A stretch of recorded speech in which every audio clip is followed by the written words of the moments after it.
नमस्ते बच्चों, Hindi learning channel में आप सबका स्वागत है।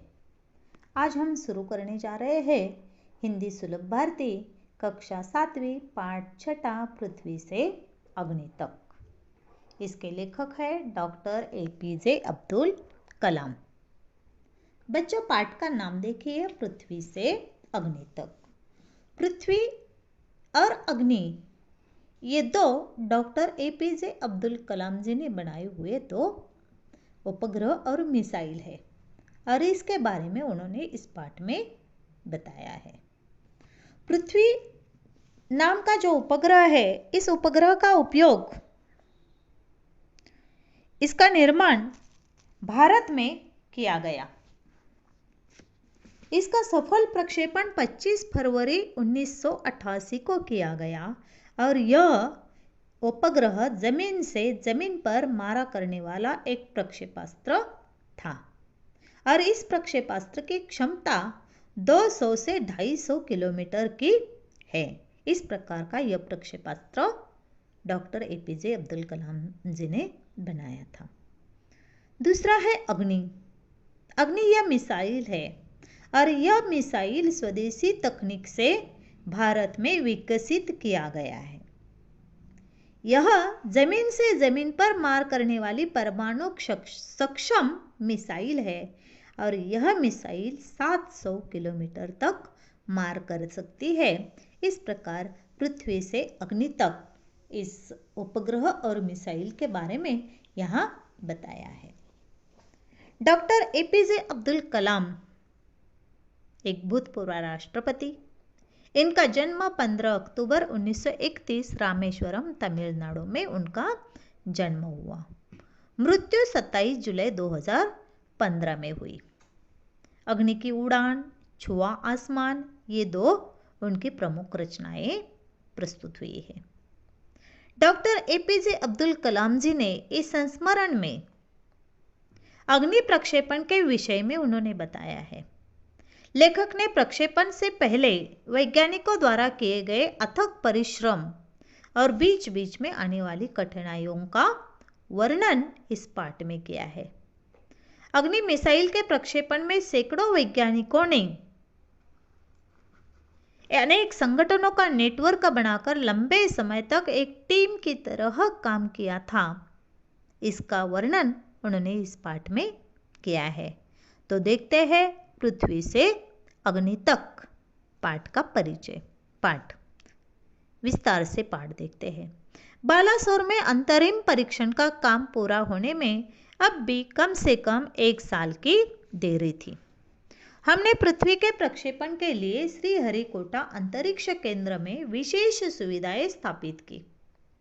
इनमें से एक लॉन्च पैड, ब्लॉक हाउस, नियंत्रण उपकरण तथा चलित दूरमिति केंद्र शामिल थे। देखो, यह पृथ्वी का प्रक्षेपण होने जा रहा था, इसके लिए श्रीहरिकोटा का अंतरिक्ष केंद्र उन्होंने चुना था और इसमें सभी प्रकार की सुविधाएं स्थापित की गई थी पृथ्वी के प्रक्षेपण के लिए।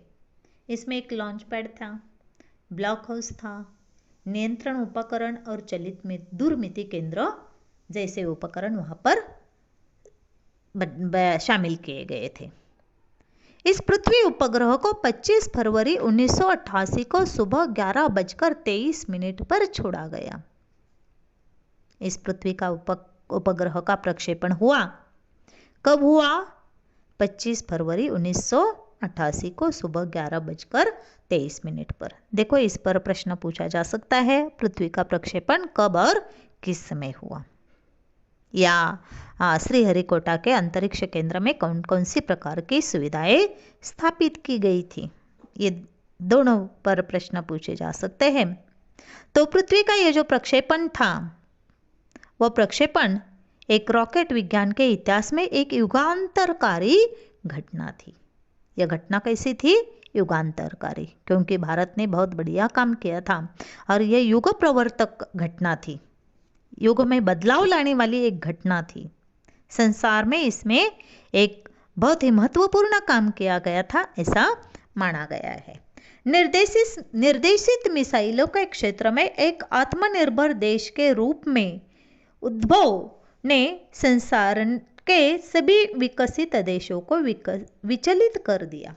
देखो ये जो मिसाइल बनाया गया था, इस मिसाइल ने अपने देश को एक आत्मनिर्भर देश के रूप में निर्माण किया गया, पैदा किया गया, एक स्वावलंबी देश बन गया था।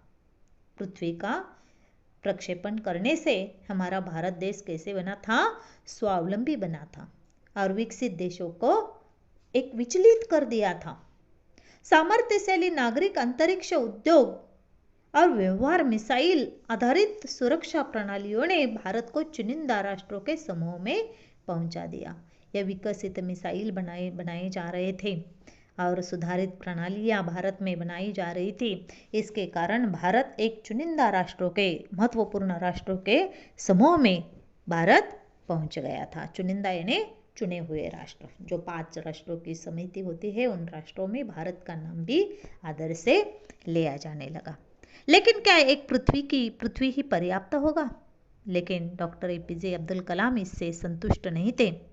पृथ्वी का प्रक्षेपण करने से भारत का नाम रोशन हुआ था, लेकिन इससे कलाम जी पर्याप्त नहीं मानते थे।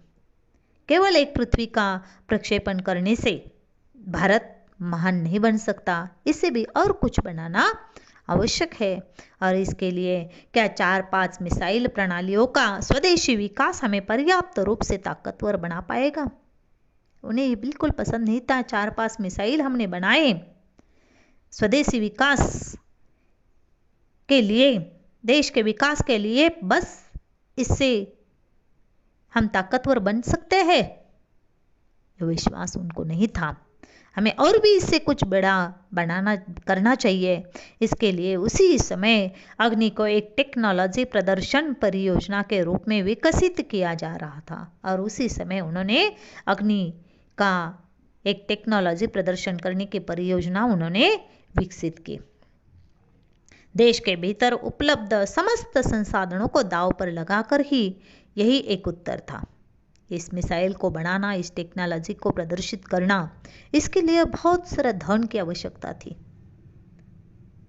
संसाधनों की आवश्यकता थी और इसीलिए देश के खातिर, देश के भीतर उपलब्ध, देश के पास होने वाली सभी संसाधनों को दांव पर लगाना मतलब कुछ पाने के बदले कुछ लगाना। हमें यह मिसाइल बनाना है, हमें ताकतवर देश बनाना है और इसके लिए हमें क्या करना होगा? देश के उपलब्ध संसाधनों को दांव पर लगाना है। मतलब वह संपत्ति लगानी है, तभी जाकर हम यह मिसाइल बना सकते हैं। यही एक उत्तर था। अग्नि टीम में 500 से अधिक वैज्ञानिक थे। यह अग्नि मिसाइल प्रक्षेपित करने की जो टीम थी, उस टीम में कितने वैज्ञानिक थे? 500 से भी अधिक वैज्ञानिक काम कर रहे थे और इन विशाल प्रक्षेपणों में अनेक संगठनों का नेटवर्क बनाया गया था। यह एक विशाल प्रक्षेपण बनने जा रहा था और विशाल प्रक्षेपण में अनेक प्रकार के संगठन बनाए थे और इस संगठनों का नेटवर्किंग किया जा रहा था। अग्नि का प्रक्षेपण 20 अप्रैल 1989 को निर्धारित किया गया। अग्नि का प्रक्षेपण करने के लिए तारीख तय हुई 20 अप्रैल 1989। यह तारीख निर्धारित की गई। यह एक अभूतपूर्व अभ्यास होने जा रहा था। अभूतपूर्व यानी अनोखा, एक अनोखा अभ्यास होने जा रहा था। अग्नि का मिसाइल उड़ान करना, उसे प्रक्षेपित करना, ये एक अनोखा अभ्यास था। अंतरिक्ष प्रक्षेपण यान के विपरीत मिसाइल प्रक्षेपण में व्यापक स्तर पर सुरक्षा संबंधी खतरे शामिल होते हैं।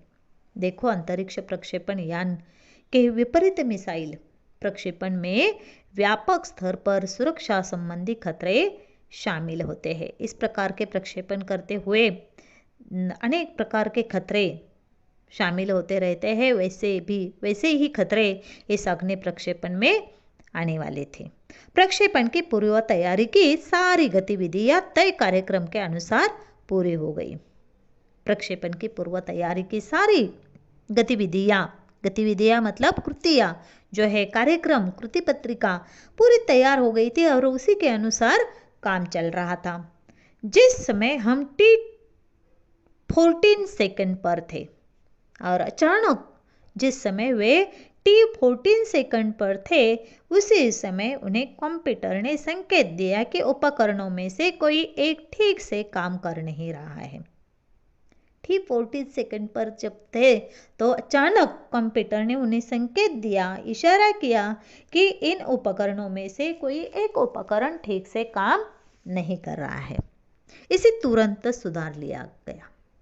जब कंप्यूटर ने संकेत दिया तो उस उपकरण को तुरंत सुधार लिया गया। इस बीच निचली रेंज के केंद्र ने होल्ड के लिए संकेत किया। अब दूसरी ओर से निचली रेंज का केंद्र जो था, उस केंद्र ने क्या किया? होल्ड के लिए संकेत किया गया। होल्ड यानी स्टॉप, रुकाने के लिए, स्थगित करने के लिए संकेत दिया गया। कंप्यूटर पर दूसरा संकेत आया निचले रेंज के केंद्र पर। अगले कुछ सेकंडों में जगह जगह होल्ड की जरूरत पड़ गई और अगले कुछ सेकंडों में ऐसे जगह जगह पर क्या होता है? होल्ड की संकेत आते हैं और आखिरकार उन्हें क्या करना पड़ा? प्रक्षेपण स्थगित करना पड़ा। आखिरकार वो प्रक्षेपण अग्नि का उन्हें स्थगित करना पड़ा। मैं अपनी टीम के सदस्यों से मिलने गया। जब अग्नि का प्रक्षेपण करने की तारीख तय हुई थी, प्रक्षेपण करने के लिए पूरी तैयारी हो चुकी थी और अचानक होल्ड के संकेत आने पर उन्हें वह प्रक्षेपण स्थगित करना पड़ा, तो वे टीम के जो सदस्य थे वे बहुत सदमे में आ गए। मैं अपनी टीम के सदस्यों से मिलने गया। डॉक्टर एपीजे अब्दुल कलाम अपने टीम के सदस्यों से मिलने जाते हैं, उनका हौसला बढ़ाने जाते हैं, जो सदमे और शोक की हालत में थे। उन्हें बहुत बड़ा सदमा पहुंचा था। सदमा यानी आघात हुआ था कि अचानक इतने, देखो परीक्षा की तैयारी तो की है और अचानक परीक्षा कैंसिल हो गई, तो कितना बड़ा सदमा पहुंचता है। परीक्षा की तैयारी करके भी रिजल्ट यदि अच्छा नहीं आया तो कितना बड़ा सदमा पहुंचता है।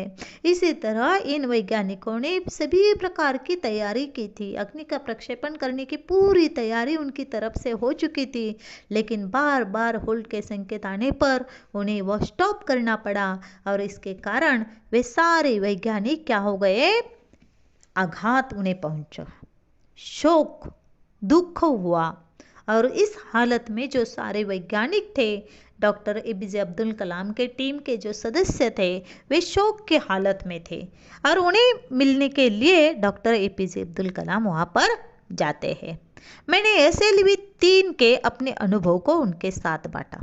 जब डॉक्टर कलाम जी वो अपने टीम के सदस्यों से मिलने गए, तब उन्होंने अपना एक अनुभव उनके साथ शेयर किया। SLV 3 का अनुभव उन्होंने वहां पर शेयर किया। उन्होंने बताया कि मेरा SLV 3 का प्रक्षेपण जो है वह क्या हुआ था? गिरकर समुद्र में खो गया था। वह प्रक्षेपण यान उड़ने से पहले ही वह कहाँ? समुद्र में खोया था।